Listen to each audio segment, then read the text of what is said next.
Selamat datang di training Oracle Academy Telkom University tentang database design. Pada kesempatan kali ini kita akan membahas subtopik tentang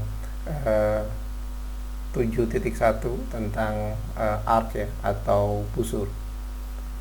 Baik,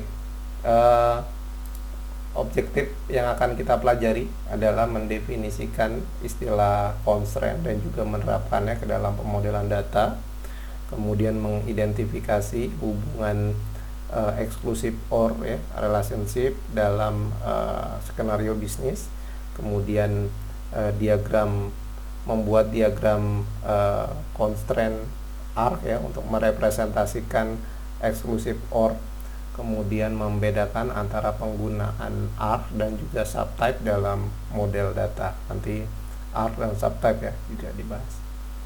Baik, untuk tujuannya ARC ini ya dalam pemodelan data membantu perancangan menjelaskan terkait mengenai eksklusif OR di seluruh hubungan. Kemudian juga semakin eksplisit kita dapat menentukan persyaratan sebuah klien ya. Jadi semakin akurat implementasi yang akan kita untuk tahap implementasinya. Jadi OR ini semakin detail terhadap apa yang disampaikan oleh klien, karena nanti akan ada pilihan mau yang mana dengan yang mana gitu. Jadi tidak hanya sebagai pilihan yang terpilih saja, tapi juga opsi-opsi yang tidak terpilih juga dijelaskan. Selanjutnya kita akan mendefinisikan constraint. Jadi setiap bisnis ini pasti memiliki batasan ya dari nilai atribut dan hubungan mana yang diizinkan. Jadi pembatasan ini, restriction ini kita sebut sebagai constraint. Jadi restriction ini kita sebut sebagai constraint. Jadi sehingga dapat merujuk pada satu atribut entitas atau relationship between antara entitas ya. Jadi tidak hanya bisa hubungan antara atribut, tapi juga hubungan antara entitas. Jadi kita sudah tahu tentang beberapa macam kendala, misalnya setiap karyawan harus bekerja dan hanya satu pada departemen. Jadi pada pelajaran ini kita akan melihat jenis constraint lain gitu ya, dan juga exclusive OR ya untuk constraint-constraintnya. Nah, kemudian exclusive OR relationship itu adalah hubungan yang saling eksklusif ya. Kadang-kadang terdapat di antara entitas dan juga dikenal sebagai exclusive OR relationship. Jadi hubungan exclusive OR adalah hubungan antara satu entitas dan dua atau lebih entitas lain, di mana hanya satu dari hubungan itu yang ada pada satu waktu ya. Jadi saya ulang lagi, definisi dari exclusive OR adalah hubungan antara satu entitas dan dua atau lebih dari entitas yang lain, tapi ya hanya satu dari hubungan itu yang ada pada satu waktu. Sementara tadi di sini ada istilah mutual eksklusif ya. Jadi mutual eksklusif kadang-kadang terdapat di antara entitas dan juga dikenal sebagai hubungan eksklusif OR ya. Exclusive OR relationship. Jadi dalam ERD kita memodelkan tipe ini dengan istilah ARC ya. Jadi exclusive OR nanti identik dengan ARC. Jadi misalnya dalam sebuah training event dapat diselenggarakan dengan in-house trainer atau juga bisa menggunakan training company. Jadi in-house trainer itu pelatihnya dari dalam atau external training company. Jadi perusahaannya diambil dari luar untuk trainingnya. Nah, ini kita lihat ada training event di sini, ada acara pelatihan, ada ID-nya berapa, tanggal berapa, dan nama pelatihannya itu apa. Nah, diselenggarakan ya ini ada dua. Boleh in-house trainer, boleh training company. Jadi nanti pilih salah satu gitu ya, karena di sini ada exclusive OR. Boleh 2, boleh 3, boleh 4 dan seterusnya ya. Jadi nanti di sini hanya boleh satu. Kalau in-house ya in-house, berarti trainingnya tidak dipilih. Kita lihat lagi statement berikutnya. Setiap training event harus diselenggarakan oleh satu dan hanya satu ya in-house trainer atau satu dan hanya satu training company. Jadi nggak boleh dua-duanya.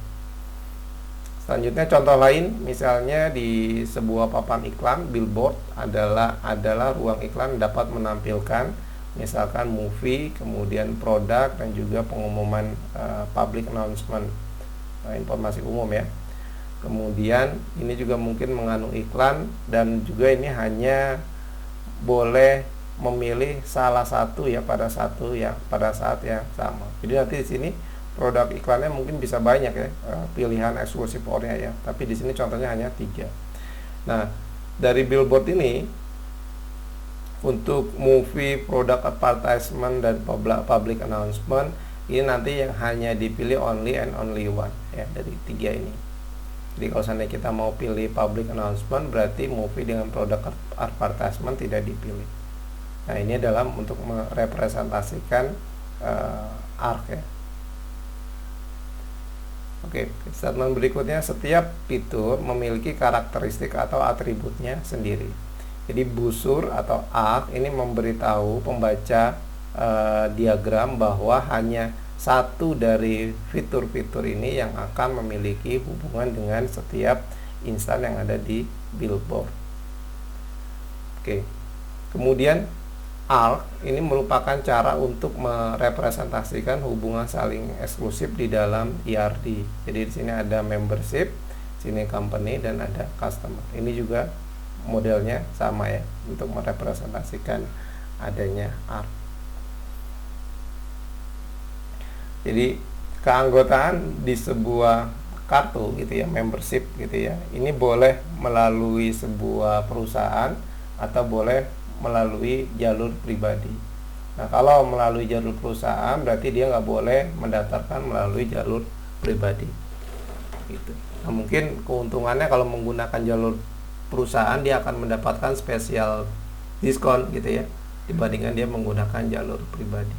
Tapi kelemahan dengan menggunakan jalur perusahaan, pendaftarannya jauh lebih lambat gitu ya dibandingkan dengan jalur pribadi. Jalur pribadi jauh lebih cepat. Nah, tapi tetap saja walaupun orang ini punya pilihan untuk pribadi atau perusahaan, dia hanya tetap memilih salah satu untuk mendaftarkan di membership di sebuah tempat ya. Oke. Jadi ARC ini mewakili exclusive or relationship. Setiap membership atau keanggotaan harus dipegang oleh satu perusahaan atau harus dipegang oleh satu customer ya, tidak boleh keduanya. Kemudian ARC ini direpresentasikan di ERD sebagai garis lurus dengan ujung melengkung. Nah, ini. Jadi garis lurus dengan ujung melengkung. Kemudian di dalam ada circle ya yang digambarkan pada busur untuk setiap hubungan pada bagian dari busur itu sendiri. Jadi di sini tengahnya ada circle. Jadi circle ini merepresentasikan eksklusif or relationship. Jadi memilih salah satu ya di antara 2 atau lebih pilihan yang ada. Oke. Jadi ARC adalah selalu menjadi milik satu entitas saja, tidak boleh lebih. Jadi ARC dapat mencakup lebih dari 2 hubungan. Jadi boleh 2, boleh 3, boleh 4. Tidak semua hubungan suatu entitas ini perlu dimasukkan ke dalam sebuah ARC. Kemudian entitas mungkin memiliki beberapa ARC ya.